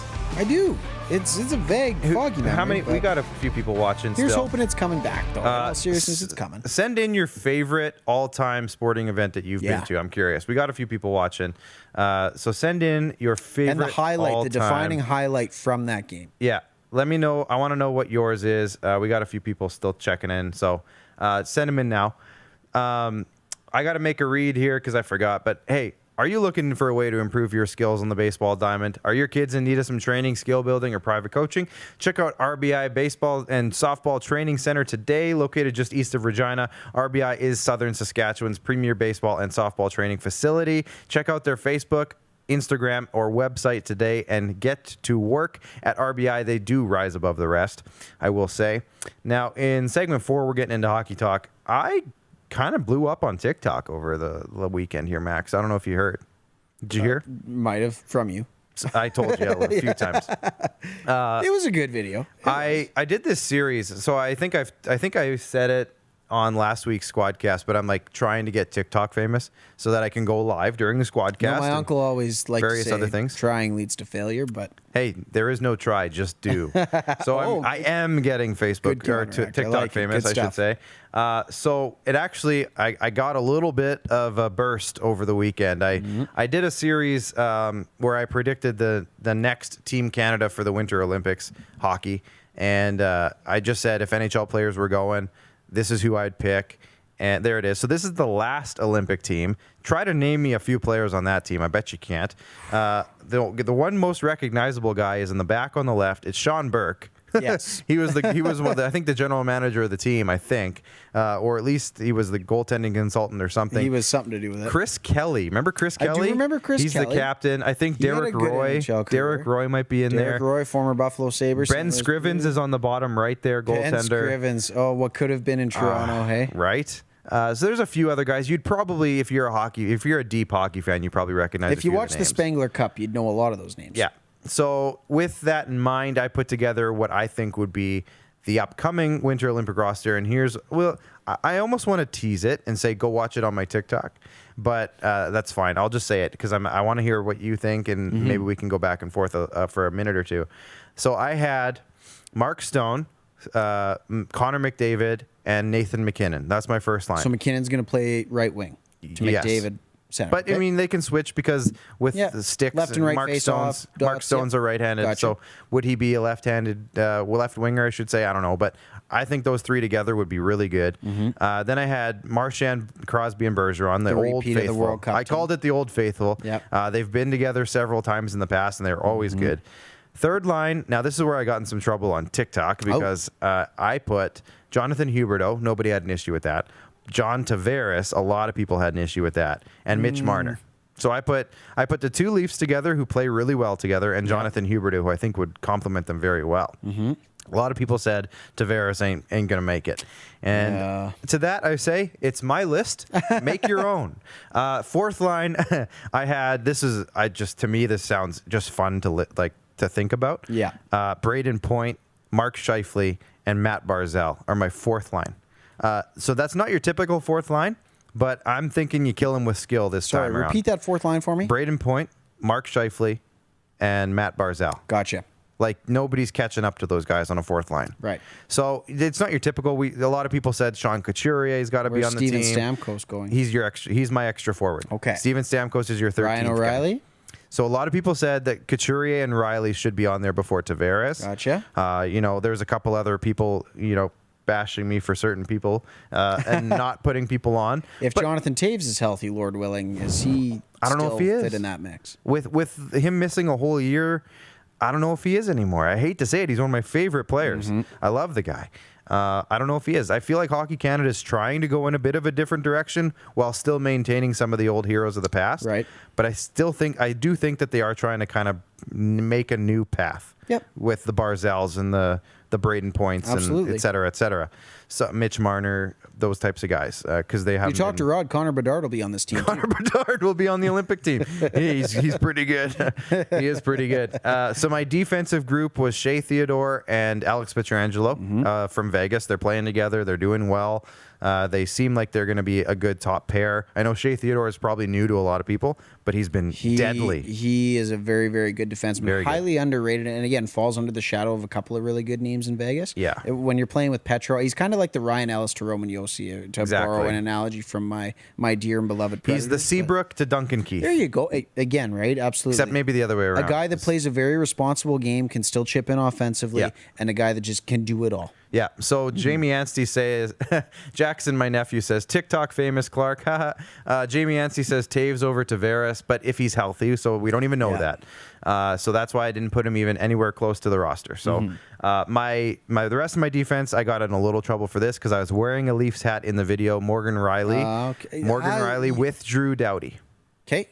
I don't have an issue with that. I personally. I think a lot of people who aren't Leafs fans like to hate Morgan Riley because he's a Leaf. Because he's a Leaf. He's a very, very good NHL. He's an elite NHL defenseman. I put him on there. I'm saying, screw my bias. He's my second pairing guy with Drew Doughty, his best partner he's ever played with. Yep. Drew Doughty is still a star. I still think that would be a really good pairing. Absolutely. And then provide some of that experience that is necessary to have in tournaments like this. And Drew Doughty's only going to be 32 years old or so, so he's not over the hump.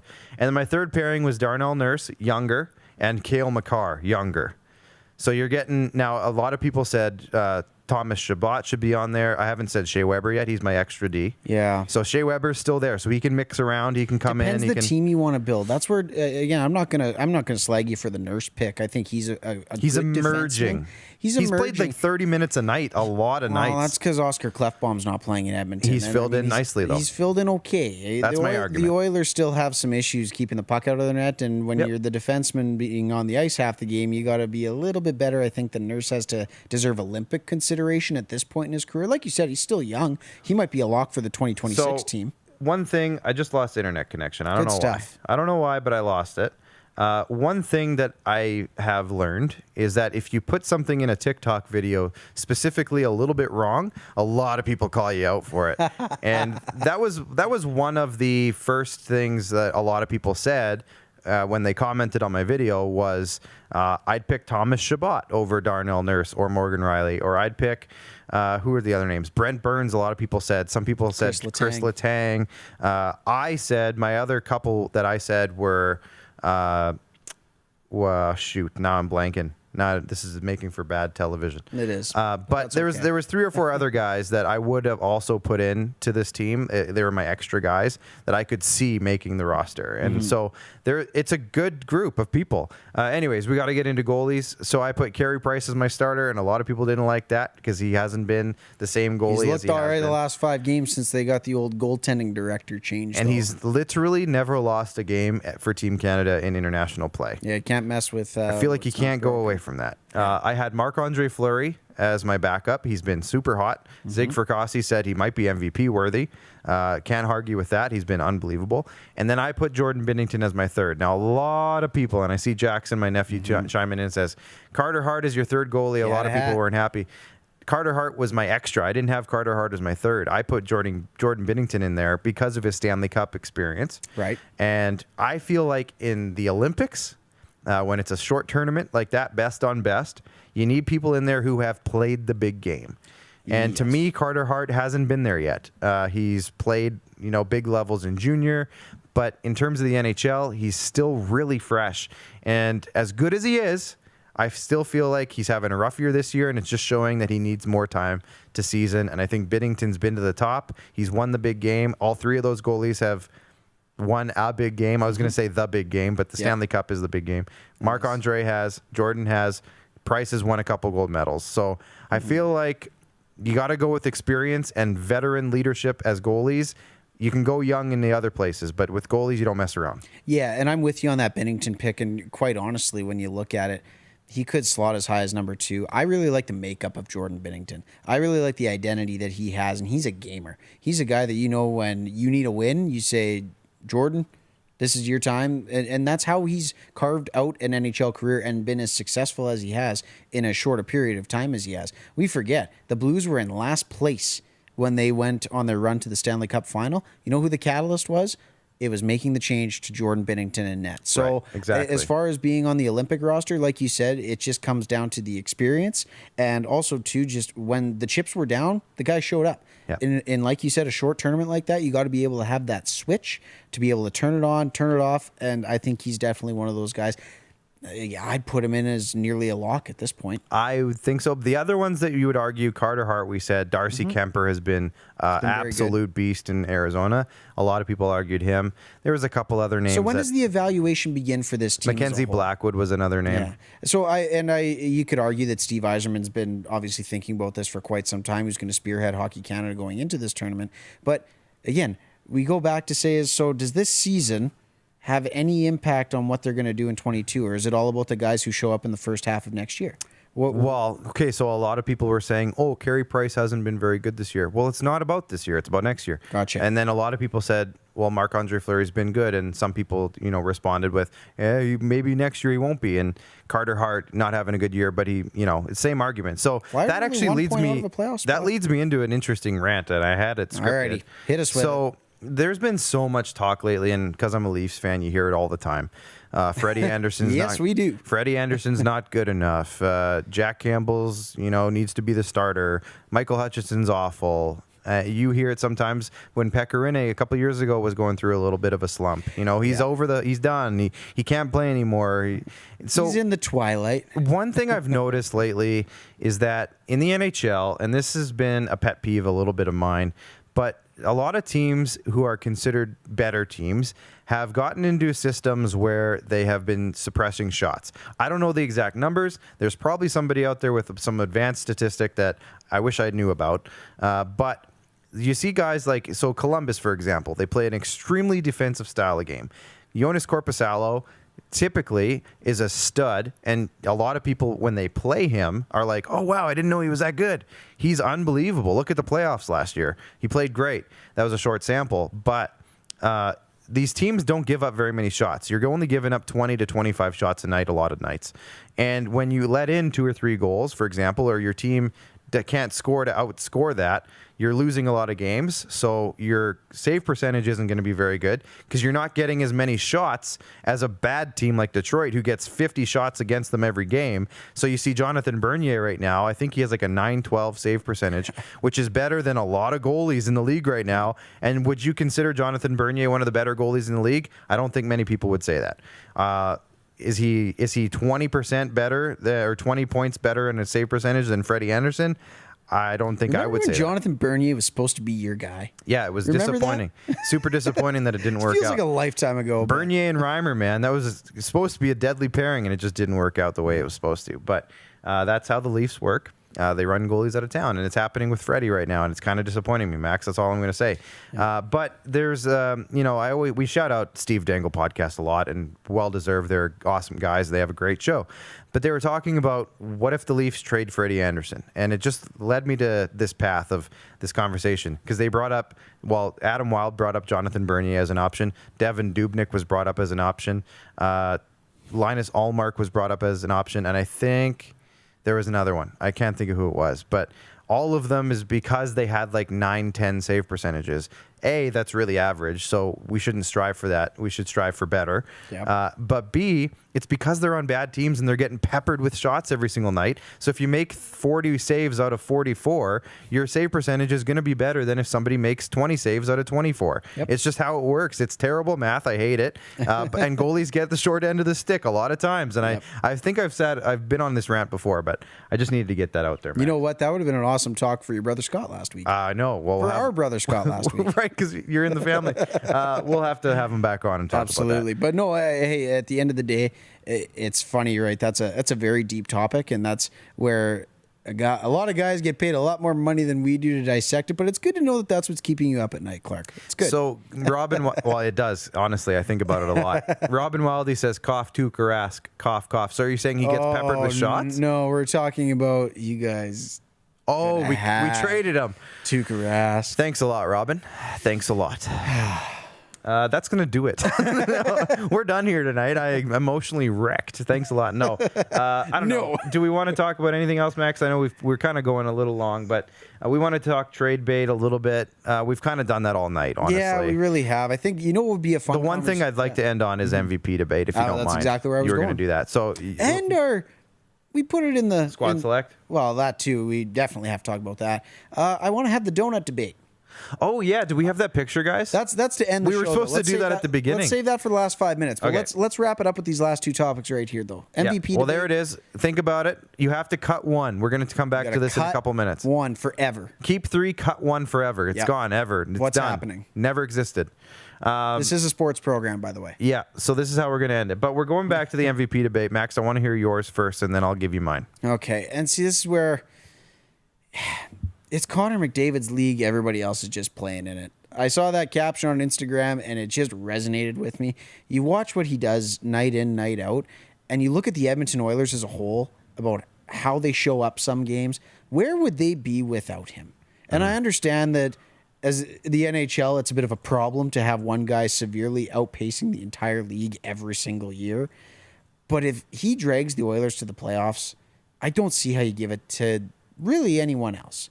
And again, you've got a really good case and you're about to make it. But to me, it's Connor McDavid, especially if he gets 100 points in 56 games, which he's well on pace to do, by the way. I just don't see how you give it to anyone else because he solely is the reason the Oilers are even looking at a playoff position this year. Yeah. In the North Division, which I've had my thoughts on it being not necessarily the strongest of divisions. But again, you look at Connor McDavid and what he brings to the Edmonton Oilers, it's irreplaceable, simply. And to me, that's the definition of the MVP. It's the guy that does the most to bring his team the farthest. Yeah. And I know it's a regular season award, but at the same time, without the playoffs in there as the, I guess, barometer of success and barometer of what an MVP truly is, it's Connor McDavid. Has to. So you say that if you take a guy off of a team, do they crumble? And for me, that's the best way that to put it. is Patrick Kane in a nutshell this year. The Chicago Blackhawks, shout out to the Slapshot Sweethearts. I talked about this with them. They kind of gave me the, really, Patrick Kane? Yeah, I think Patrick Kane has been... Well, let me just, I'll pull up his stats, honestly, because it's super impressive what he's doing with literally, like, who's his center? It's a revolving door, Dominic first off. Kubalik? He's a winger. Okay. It's been Pius Suter. It's been Maxim Kurashev.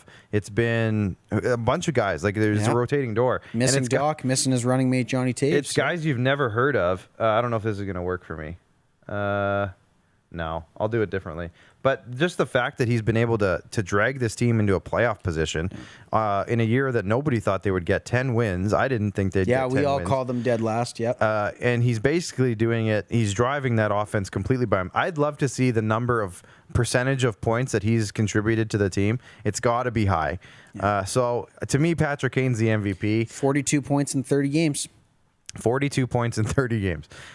So there you go. Only 10 behind McDavid. I know he's a lot behind, but he doesn't have a Leon Draisaitl running a power play. He doesn't have a Tyson Barrie running a power play. There's still some good players on that Oilers team that are helping him out a little bit. The cast of miscast crew members that Patrick Kane is working with is nuts. I know he's got Alex DeBrincat and Dominic Kubalik. Those are two good players, but it's an aging defensive group. It's a brand. They've refreshed that whole defensive group. Retired. They don't have a goalie, and somehow they're in the playoffs. I mean, Kevin Lankinen, shout out. He's been great. That's not what I meant by not having a goalie. But going into the year, they lost Corey Crawford. Malcolm Subban was their starter with Colin Delia or whatever. I think it's Delia. Yeah. And Lankinen came out of nowhere. So shout out to the Blackhawks. I am flabbergasted. Flabbergasted by the Blackhawks. But I think that's going to do it for us tonight. Do we want us to do squad select? And we got to do donuts. We have to, Clark. You've been so good at it. And all right. Quickly flash squad select so Max can brag about how much better he's doing than me. Fantastic. Okay, so this is before last week's results. So Max, can you update us on the results, please? Absolutely. So for myself, as you see, bottom corner of the ticket there. See that ticket? It's a nice graphic. I see it, Max. So Hockey Night in Canada Battle Game of the Week. Clark is 0-3 in these selections. So I'm going to let him keep picking that on those Saturday shows. And myself, I'm just having a great season, I must say. As Clark likes to say, you got TikTok famous on the weekend. Yeah. Well, I got squad select lead.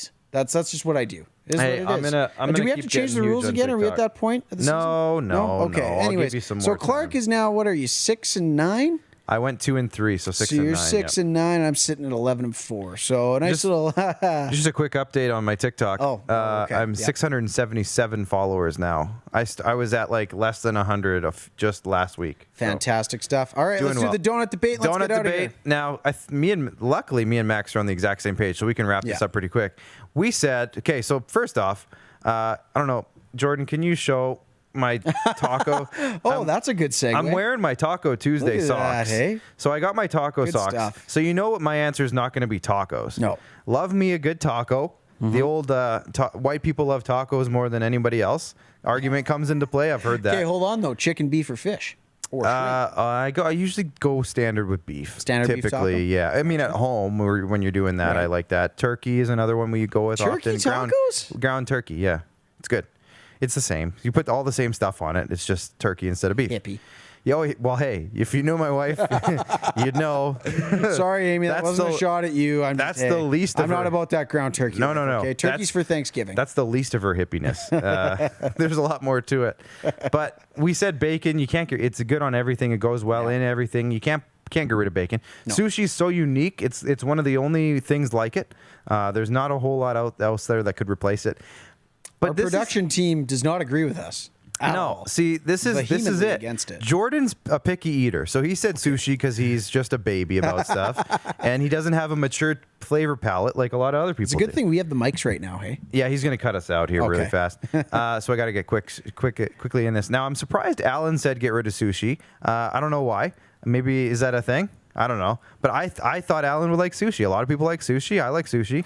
But yeah, so Alan's mad at me because I said, Max, you said it too, get rid of donuts. I did. Now, the reason for this being, now listen, because I love donuts. Hobo Donuts is one of my favorite places in the world.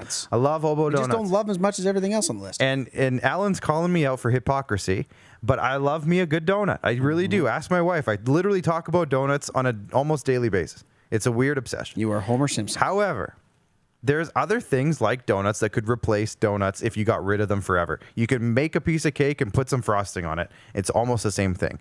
Now, you can't do that with sushi. Tacos are pretty unique. Bacon is bacon. Bacon, enough said. And bacon is good for me. It's good for me. So I think my answer would be donuts for the simple reason is that you can put the wins above replacement for donuts is low. There you go. Quote of the show. There's something wins above replacement. Good we got to clip this one. I like it. The wins above replacement for donuts is low. There are replacement level things that could go in and get just the same results as donuts, whereas all the other things have unique things that their war Travis is Snyder way up there. of the food groups. Travis Snyder, sure. Let's go with I love it. So that's my answer. Alan saying get rid of sushi. Jordan saying you guys are wrong. Get rid of sushi every time. No brainer. Then Jordan goes on to say that he's making a hashtag lose the sushi. Lose the sushi. It's already trending across Canada. Jordan says going to get rid of tacos. Jordan says lose the sushi or I'm cutting to black and going home. I think Jordan's a little mad about this one. I think he might be. Janelle Barkman says, gotta get rid of tacos. Janelle, come on. And Robin says, get rid of the tacos. Guys, I have taco socks. I'm not getting rid of tacos. Yeah, not getting rid of tacos anytime soon. No. There's just so many ways you can do them. Like it's like the perfect rolled Crunchwrap food. Supremes as well. You can do hard shell, soft shell. Like I would almost say a small burrito. Love burritos. Oh my! Like are burritos considered a taco? They're in the same. Like if you eliminated tacos in this argument, this is important. If you eliminated tacos, okay. Yeah, if you eliminated tacos, are burritos included in that? See, that's a tough one. See, that's why I'd never eliminate tacos, even if it's in the conversation, because you wouldn't want to put any doubt Mucho on that. Double chicken burrito, extra burrito sauce. That is my Thursday night order. Damn. Just kidding. It's usually Fridays. But anyways, Mucho Burrito. We lost a director and a producer tonight, so I guess we're going to have to say goodnight. And it's Wednesday in Halifax. It's Wednesday in Halifax. Thanks, Jamie, for staying awake. And we will see you guys next week. Tomorrow on the Rod Peterson Show, we got CEBL Saskatchewan Rattlers GM Barry Rawlick and head coach Chad Jacobson. Oh, wow. They're joining us at the same time. Yeah, two at once. And this is great. Humboldt Broncos alum Caleb Dahlgren just launched his new book. That's right. Called Crossroads. Remember that. He's going to be on with us tomorrow. Really Good looking stuff. forward to that. That'll be great. Next week on the SquadCast, we're kind of juggling right now. We got a lot of things that we got a lot of people we want to get on. Try and get a perfectly timed guest like we had tonight with Zig. There was so much Boston sports talk. We didn't even fit it all in. I want to get somebody from Nashville. So I think we got to try a few things. I ain't gonna say the hard part is they have a game on Tuesday. They do have a week, game on so Tuesday. Yeah, I miss we'll a see. lot. But from the basement of the bunker, we will see you next week. A bacon wrapped sushi taco. Bacon Whoa. wrapped sushi taco. Whoa. Robin, you flabbergasted. Well, both of donuts us. are definitely out now. Donuts are definitely out. Yeah. From the basement of the bunker, I'm signing off. I'm producer Clark, Mad Max, director Jordan, producer Alan, donut lovers in the back, plus our friends at Rockstar Supply Chain Solutions, IKS Media, Vigor Lifestyles, Hoop Life Basketball. We got a lot of good things coming up with Hoop Life. Tons of good things with Hoop Life. Really pumped about our thing with Hoop Life going on. And RBI Baseball. We'll see you next week. Now, this is an interesting one because you put a lyric on here for my closing lyric. There's a port on an eastern bay, and it serves up leaf losses all day. The GM says, Eki, you're a fine D-man. What a great ad you would be. Yeah, your eyes and mine could steal a series win finally, and then just a bunch of do-do-do-dos. We're going to get cut off Facebook for this, aren't we? Probably. We'll see you next week. Take care, everybody. Have a great night.